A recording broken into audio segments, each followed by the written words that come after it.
Eto po talaga ang pumukaw sa aking atensyon. Sobra po akong nashock. Grabe. Nakakaawa na po sana yung dating Pero mga Lodi, ang nakalagay po sa comment section, sa mga gustong maglaro, baka ikaw nang susunod na swertein sa game na ito, register na. Anak ng tipaklong naman, vamos! Diba, kung maaalala nyo, sinabi po sa Sona ni PBBM, effective today, all pogos are banned! Palakpakan pa yung mga uto-utong nanonood sa kanya, Naban ba? Weh, di nga. Bakit parang lalong lumala? Marami pong mga kabataan ang maaari pong makapaglaro sa mga illegal platforms po na ito. Pinasusumiti na ni House Public Order Committee Chairman Dan Fernandez ang mga pangalan ng mga influencer na sangkot sa mga illegal na casino. Mas inuna pa po nilang sirain ang pangalan ng mga Duterte kaysa po dito sa napaka-importanting talakayin about po sa online casino na kumakalat po o lumalaganap sa ating bansa. Scatter lahat yun, sir. Ilang araw na naubos sa scat? Araw lang. Sinugal mo lahat at 80 mil? Kita mo, ang kapal ng mukha mo! Grabe, pangalan ko nakataya! Baon na ako sa utang! Kapal na mukha mo! Dito po sa panahon ni Bongbong Marcos Jr. na sinabi po nilang ban daw po ang Pogo, marami pong nasirang buhay dahil po sa scatter.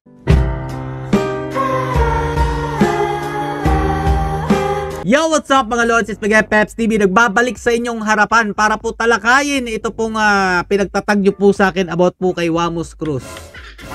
Sabi ko po sa inyo mga Lodi, lulubayan ko na po sana itong pagtalakay sa mga content creators, influencers, mga streamers na nagpo-promote ng online casino. Pero sa tingin ko, karapat-dapat lang naman po nating balikan muna ang mga ginagawa po nila. Dahil dito po sa post na to, bigla po kong kinilabutan, Ito po, ang sabi niya dito. Thank you Lord, pagalingin niyo po ako kaagad para makapagtrabaho na po ulit ako. Thank you po sa lahat ng doctor, nurses na nag-alaga sa akin, lalo na sa mahal kong asawa si Antoinette Gale, kay Jelay at Mami. Thank you din po sa nag-aalala para sa akin. Kung wala po talaga kayong ka-idea about po dito sa ginagawa po nila Wamos at saka po nung si Awit, maaawa po talaga kayo dito sa kanyang sitwasyon. Dahil tingnan nyo naman po, nakahandusay at para pong mayroon talagang malubhang karamdaman. Pero, eto po talaga ang pumukaw sa aking atensyon. Doon po sa mga taong nagtatag sa akin, sobra po akong nashock. Grabe. Ilang taon po mga Lodi nung tinalakay po natin about po dito sa mga promotor ng online casino. Ganito na po sila kalala. O, tingnan po natin yung comment section bakit po nakakakilabot. Nakakaawa na po sana yung dating Pero mga Lodi, ang nakalagay po sa comment section, sa mga gustong maglaro, baka ikaw nang susunod na swertein sa game na ito, register na. Anak ng tipaklong naman, vamos! Lalong lumalala ang sitwasyon ngayon sa online casino Akala ko ba mga Lodi, iimbestigahan ito ng Congress. Balikan po natin yung pangako po ng Kongreso about po dito sa mga influencers, content creators na promotor po ng online casino. Kamustahin po natin ang mga promotor na mga vloggers. Diba, kung maaalala nyo, sinabi po sa Sona ni PBBM, effective today, all pogos are banned! Palakpakan pa yung mga uto-utong nanonood sa kanya Kala talaga, toto pa rin ano nangyari ngayon? Naban ba? Weh, di nga. Bakit parang lalong lumala? Eto po mga Lodi papakita ko po sa inyo kung ano po yung pangakong napako. Aminado ang PAGCOR na problema nila ngayon ang pagkalat ng mga illegal na online casino o mga gambling site at app. Ang mga nagpo-promote daw kasi nito, mga influencer at content creators sa iba't ibang social media platforms. Kaya naman babala ng PAGCOR, delikado raw ang illegal na online sugal kasi kahit kabataan nakakataya rito. Dito, natuwa pa ako nung tinalakay ko to noong nakaraang taon Pero ano na po ba talaga nangyari? Nasa frontline ng balitang yan, si Marian Enriquez. Kabilang sa mga hamong kinaharap ng PAGCOR ngayon ay ang pagsawata sa mga illegal na online casino. Ang mga nagpo-promote kasi nito, mga content creator at mga influencer sa pagdinig ng House Joint Committee on Public Order and Safety at ng Games and Amusements. Tungkol sa mga krimeng kinasasangkutan ng mga illegal na pogo, iniulat ng PAGCOR ang dumaraming influencers na nagpo-promote ng online sugal na hindi naman lisensyado. Nakita nyo po ba yung mga mukha na tumalakay dito mga kongresista? Ito, papaalala ko po sa inyo. Sila yung good governance daw po kuno. Kasama po dyan si Dan Fernandez. Ano na, kamusta na? Na marami pong mga influencers gumagamit po ng platform nila such as Facebook, TikTok, YouTube to encourage prospective players to try their luck in legal platforms. So, pinapromote po nila ang website have no player protection. We cannot help po the players who will play in that platform pag nagkaroon po sila ng problema. Wala rin po silang customer verification. So, marami pong mga kabataan ang maaari pong makapaglaro sa mga illegal platforms po na ito. Nakatatanggap na rin daw ng mga ulat ang PAGCOR na ginagamit ang kanilang logo para sa mga illegal na kasino. Ang problema, hirap din sila sa pagbabantay sa mga ito. Po na makita po lahat at hindi po lahat ay nabablock. Sa ngayon, mula sa mahigit 7,000 illegal gambling sites at online gaming platforms, nasa 5,800 na raw ang nablock ng PAGCOR. Pinasusumiti na ni House Public Order Committee Chairman Dan Fernandez ang mga pangalan ng mga influencer na sangkot sa mga illegal na kasino. Papogi naman pala lang si Dan Fernandez. Pinasumiti lang ang lahat ng pangalan. Pero anong nagawa mga idol? Meron po ba? Malapit na po mag 1 year, wala pa rin nangyayari. Kung titingnan nyo po yung date, kung kailan po ito ibinalita, kung kailan po sila nagpapogi dito, para daw po kunin yung mga pangalan ng mga influencers, content creators, etc. ni Dan Fernandez. Wala na pong nangyari. Wala na pong kasunod na update about doon. Mas inuna pa po nilang sirain ang pangalan ng mga Duterte kaysa po dito sa napaka-importanting talakayin about po sa online casino na kumakalat po o lumalaganap sa ating bansa. Apektado po dito lalo po ang mga kabataan. Pero mas inuna pong pagpapogi ni Dan Fernandez dyan po sa Tricom, Quadcom para po manira ng pangalan ng Duterte. Kamusta na?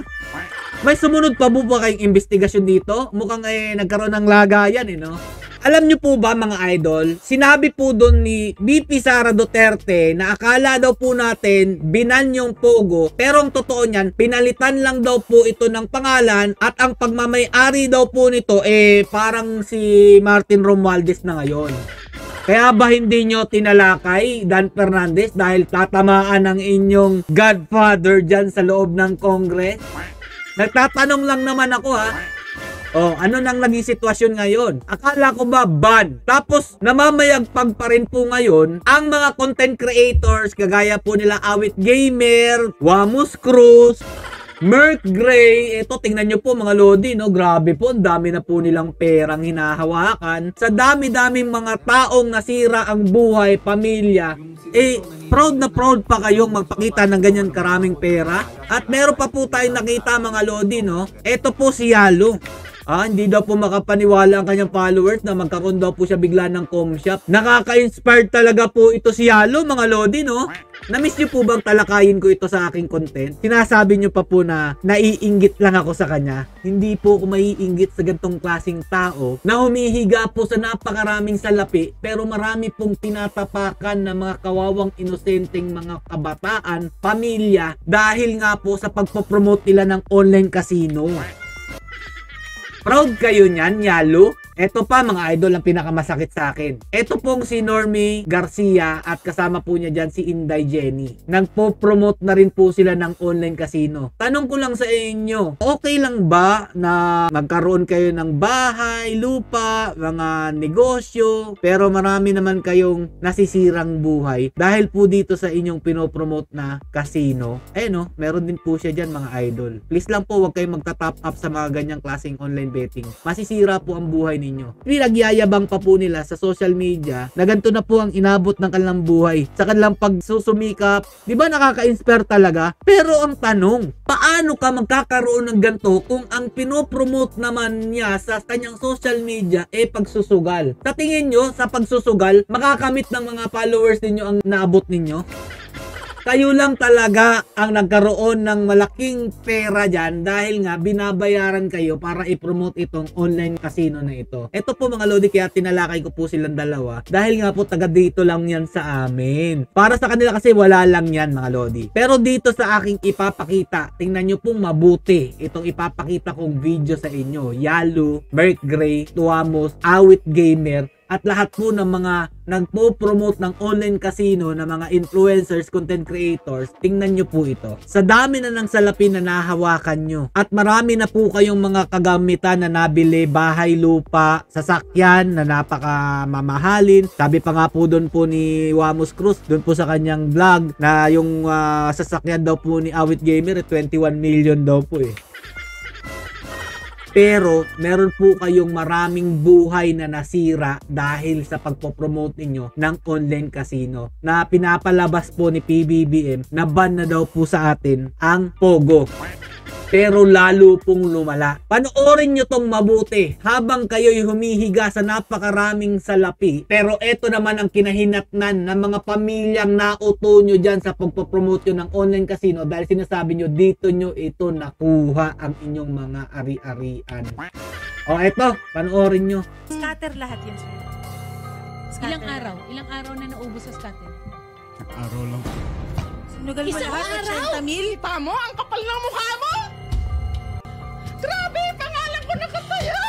Baon na ako sa utang! Kapal na mukha mo! 80 mil natalo po sa isang araw sa pag-i-scatter. Grabe mga idol. Yan ba ang gusto nyong mangyari sa inyong mga tagasunod, followers ninyo? Habang kayo nagpapakasasa sa kaginhawaan sa buhay, may nasisira kayong pamilya. So, kamusta na? Maniniwala pa ba tayo sa susunod na sona nito ni PBBM? Lahat po yata ng mga sinabi niya doon sa sona niya, hindi naman po natupad eh. Lalo pa pong lumala ang sitwasyon ng pagsusugal ng ating mga kababayang Pilipino na pinalabas pa nilang napakasama ng Pogo nung panahon po ni PRRD. Pero never po tayong nakakita na isang content creators, streamers na nag-promote ng online casino sa panahon po ni Tatay Duterte. Dito po sa panahon ni Bongbong Marcos Jr. na sinabi po nilang ban daw po ang Pogo, marami pong nasirang buhay dahil po sa scatter. Marami pong nagpatiwakal dahil po dito sa scatter. Kung hindi nyo po napapansin at hindi po binabalita, alamin nyo pong mabuti kung gaano na po karami ang bilang na nasirang buhay dahil lang po dito sa online casino. Sana po yung pinangako po nilang papaimbestigahan nila ang about dito magkaroon naman po ng kulay na mag-iisang taon na po. Ngayong July 18, wala pa rin pong nangyayari. Lalong-lalo na po dyan sa Congress dahil kayo po dapat ang nangunguna para po paimbestigahan ito dahil kayo ang bumoboses sa taong bayan. Stay safe mga lords and God bless you all. Duterte lang talaga ang pinakamagaling na presidente sa ating bansa.